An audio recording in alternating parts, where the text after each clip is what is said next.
talking about new driver advice.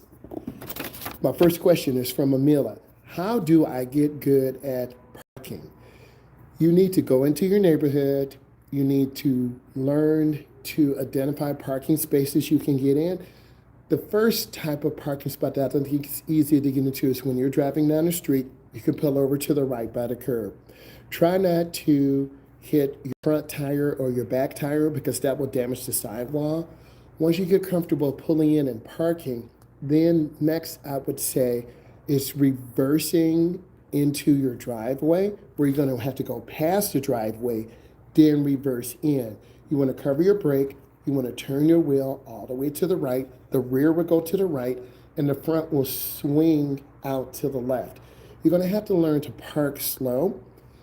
Also, in your school parking lot, in your college parking lot, when you go to the mall, when you take your friends, you have to practice that skill set because one day you're going to go to downtown Detroit.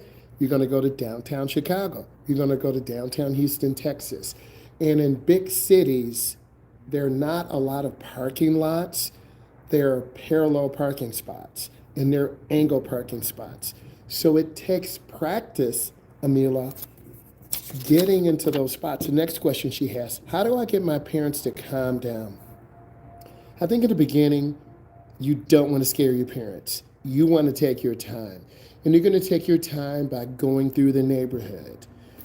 Go through your neighborhood, make those right turns, hand over hand, do your traffic checks, accelerate through your turn. Because your mom and dad are going to be like, they're going to be watching you. And your mom might be holding on to the strap. Oh my God, oh my God. And that's going to make you really nervous.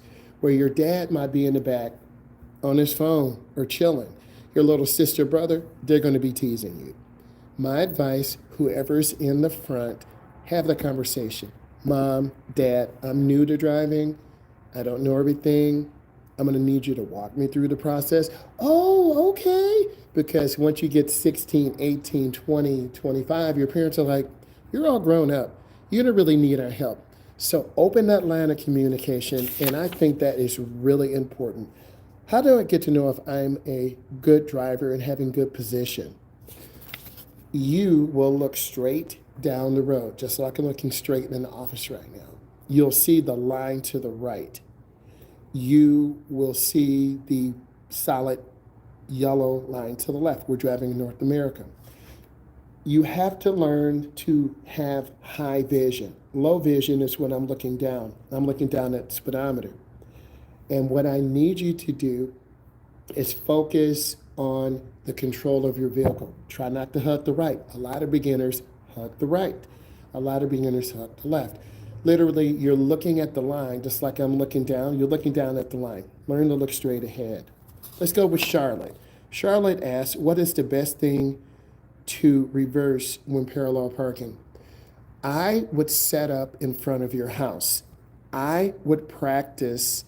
You can only do donuts if you know how to drift. If you don't know how to steer, you're going to roll your car into a telephone pole or hit a car. I've seen a lot of rookies and amateurs crash their car. So if you're talking about donuts, that takes a lot of skill. And a lot of beginning drivers don't have skill. What I want you to do is practice lining your car up. Reverse back, turn at a 45 angle, go in at a 45 angle. When you're halfway past the car, turn the wheel in the opposite direction. Around the third parallel park, you're going to be about a foot away from the curb. The first one, you might be way far away. Half the car's out, which is failure. You have to practice. Don't wait till your road test. Practice as soon as you can. Next question. This is from Alex. What should I do to be careful when I'm driving an older car? Well, I like older cars because they offer more protection. You have a full frame. You have a steel door, steel bumper, steel fenders. They're actually very safe. What I need you to do is do some research on your car. If you're driving a 2010 Impala, do research.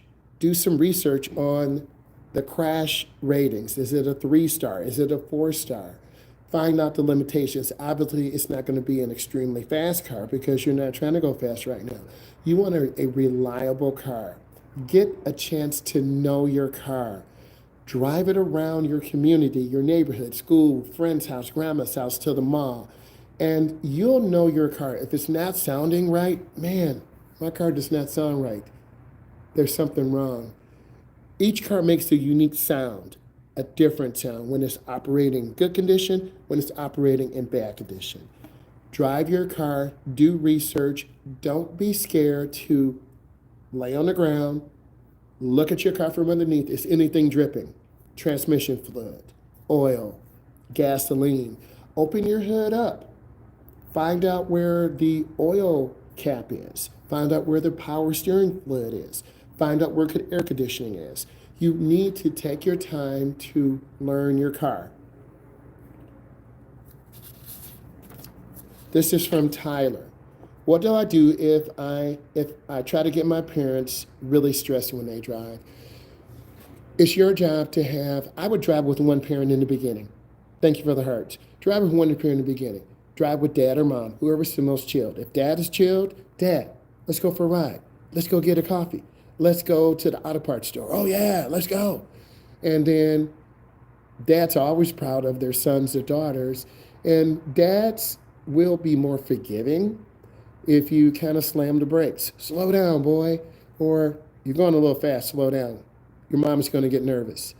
Your dad is pulling for you to be successful. My dad was like really quiet. I was like so nervous. And then my mom, she was like, slow down. You're driving this car like a roller coaster.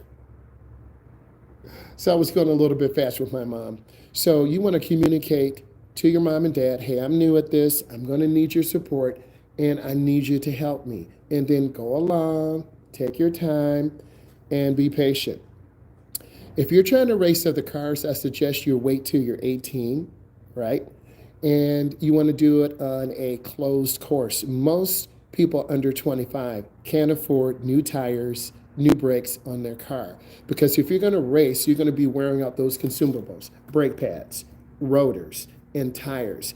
A lot of you have tires that have about 70% tread on there. So if you're going to be trying to burn rubber and, drift and go sideways, you're really going to damage your car. And then your mom and dad are going to say, we just got new tires last year. Why are those tires bald, right? And they're going to say, you know what, you've been screwing around. So you can figure that out. How can I prepare for the road test? First, you're going to be, and I'm still talking with Tyler. Tyler was in my segment too. Tyler, you need to watch all of my videos where I do road test prep. And yes, certain cars, a SRT Jeep, a Trackhawk, a Hellcat Charger, those cars are $85,000 to $100,000. Many of you can't afford it. So as a result, you're going to pay upwards of $2,000 a month. Your car note will be about $1,500 a month. So many of you will get the 6-cylinder, right? And those are pretty powerful too, all-wheel drive Charger. But you will pay based on your driving, based on where you live. If you live in the city, you're going to pay more because cars like that tend to get stolen. If you're in a country or rural area, you're going to pay less. If you have really good grades, some insurance companies will give you a good rate if you have good grades. My suggestion, you call the insurance company and talk to them. Hey, I'm so-and-so. My mom and dad have a policy with you. I want to drive. What can I do to lower the insurance? If you take that initiative, mom and dad will be really proud of you. How is it easier to get more calm when driving? You're going to have to learn how to drive in rush hour. A lot of you are home now. 2 to 5 p.m. is the most dangerous. It is 3:14. You have a lot of beginning drivers who are going from school, going to McDonald's, going to Starbucks, going to Wendy's, fast food, right? And they're more apt to speed through the parking lot, do donuts, more apt to run yellow lights. They're more apt to tailgate cars. You have to take that personal responsibility to learn to drive better. This is from Alex. How can I practice parallel parking between my family's car, or do I have to use cones? I would use cones at first, or trash cans. You don't not want to knock those down, but you got to be able to see. So you might want to have mom or dad's car on the front. The whole family's going to be looking at you through the window like, oh my God, I hope he doesn't hit the car, right? You won't hit the car. You're going to have to be about 2 feet from the car, reverse back at a 45 angle, turn the wheel all the way to the right. The car will go in at a 45 angle. Other advice for new drivers. New drivers do a lot of traffic light driving. What does this mean? They don't see the car to the right. They don't see the car to the left. You don't see the car broken down in front of you. It takes time. And I did a survey last night. I had about 15 students in my class. Only 6 were over 16 or 18. Less than 5 had 50 hours. This tells me your mom and dad are not driving you. And if you're not being driven, you're going to lose those skills that you learned in segment 1, either through me or another driving school or watching videos. You've got to get in that car and practice. You've got to get in that car and drive. Unfortunately, your mom and dad control that. How do I get a 2-point turn without making the car look crooked? You need to turn slowly and move slowly. A lot of beginners crank the wheel too hard. The car will be sideways to the left or sideways to the right. You need to go slow. You need to have good vehicle control and then good steering control. They work hand in hand. You need to be watching your mom and dad as they drive through the neighborhood. Also, you need to be driving to school. And I want to ask all of you a question. How many of you are driving to school every day? Either you drive to school in the morning and then mom and dad go to work, or you drive home. I need you to put yes if you drive to school or drive home in mom or dad's car. Put yes. As you put that in, you're going to learn driving through your friends. You're going to learn driving through your older sibling. You're going to learn driving through looking at my videos, because I'm going to give you the honest perspective. I'm like your driver's ed uncle. And what should I do if I'm approached by a car thief? Well, first you need to make a decision. Your car is not worth your life. If someone is going to take your car, they're going to take it. I had an SRT Jeep, a high-profile vehicle. I had an SS Trailblazer. That got stolen. I have a video that I will post. You need to, first of all, don't get yourself set up at a gas station in a sketchy area. If you're going to a gas station and there are 4 or 5 people hanging out, you're about to get got. If you are pumping your gas and not looking around your surroundings, you're about to get got. You have to quit looking vulnerable. If you look vulnerable, people will attack you. You got to watch your surroundings. Go to well-lit gas stations. Know the area you're going to. If you're driving to downtown Chicago, you better watch your back. Downtown Detroit, you better watch your back. Downtown LA, you better watch your back. Downtown Houston, Texas, you better watch your back. They steal cars in city areas. They steal cars in suburban areas. Most of the time, people leave their keys in the ignition and they don't lock the door. So you need to leave room, park at the end of the gas pump, park toward a light, because thieves are looking for opportunities. If you look vulnerable, they're going to come approach you. And if you have 2 or 3 guys coming to approach you, you are about to get taken. Real life. I just got into a car accident. Then what I need you to do is identify, did you get a ticket? Was anyone hurt? Were the police called? Because a car accident will push you back on that segment 1. Here's another tip. Study right of ways. Hey, Isaac, study right of ways. More accidents happen at intersections, okay? And when they happen at intersections, you got to be careful. If you're making a left turn, which are the most dangerous, I want you to come up to the middle of the intersection, right? You're going to come up to the middle of the intersection. Then what I need you to do is come up to the middle, let cars go by, turn hand over hand into the nearest lane. A lot of beginners panic. They go into the wrong lane. Left turns are one of the most dangerous. Next, learn the right of ways. If you're in the middle of the intersection, you've got to yield to pedestrians walking across and bicyclists. Next, I'm going to talk about the big 5 strategies that you need. I'm going to answer some more questions. I have Benjamin. He's got a question for me. Why do you only need 2 nights of driving for segment 2? Every state is different. We have lawmakers at the state capitol. We have driving instructors. We have driving schools. They have annual meetings. Okay? We have annual meetings to do well. And when they do well, they're going to set up perfect situations to help the public, whether you're old or young. Young drivers have more crashes than old drivers. It's a fact. Your insurance will be high until you're 24. So that 24 to 39 to 42 age group, you pay the lowest rates. Beginners from 16, 25, 27, you pay the highest. You have the most accidents. And then on the other side, that 55 to 75 age group, they have accidents too. So you need to look at what age group am I in? And that's going to impact your insurance, because many of you are just on your parents' insurance right now. You're not really paying anything. Well, once you hit 24, you're going to be off their insurance. It's time to move out of your mother's basement and get into an apartment or buy a house. So between that 16 to 26, you're going to finish high school.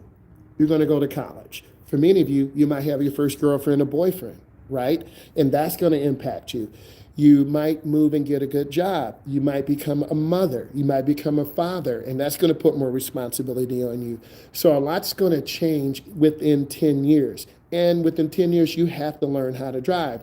If your parents are scared to take you out, you're going to be 19, 20, 24, and not really know how to drive. And then you're going to go to New York. You're going to go to Chicago. You're going to move down to Metro Detroit. You're going to go to Houston, Texas, and you will be overwhelmed. So a lot is working for you. Next, Eliana, how should I prepare for the road test? You need to look at all my videos.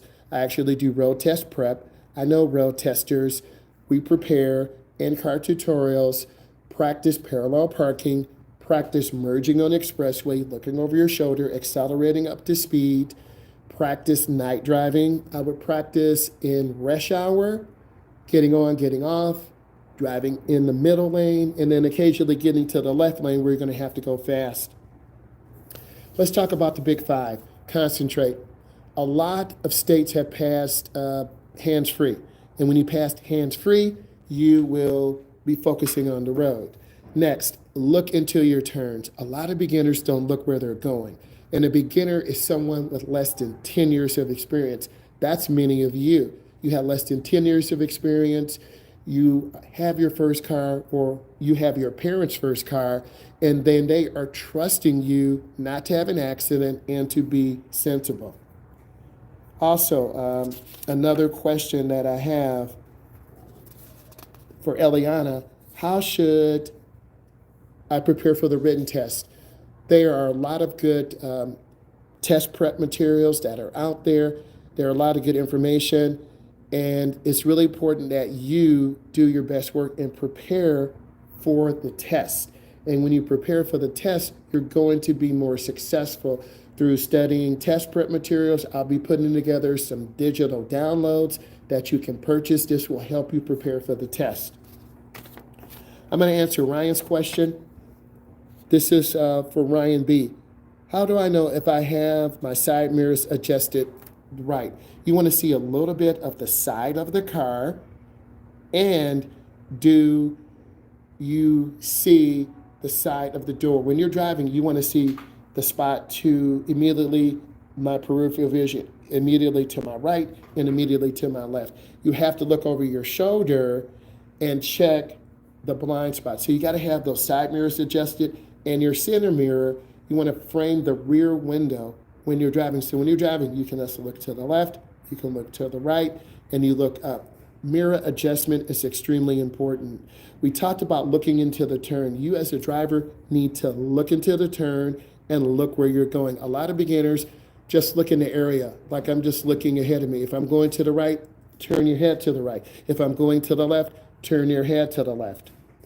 Next, beginning drivers don't have a lot of following distance. Keep more room and keep more space. This will help you manage heavy traffic. This will help you manage emergency situations, and you don't want to tailgate other cars.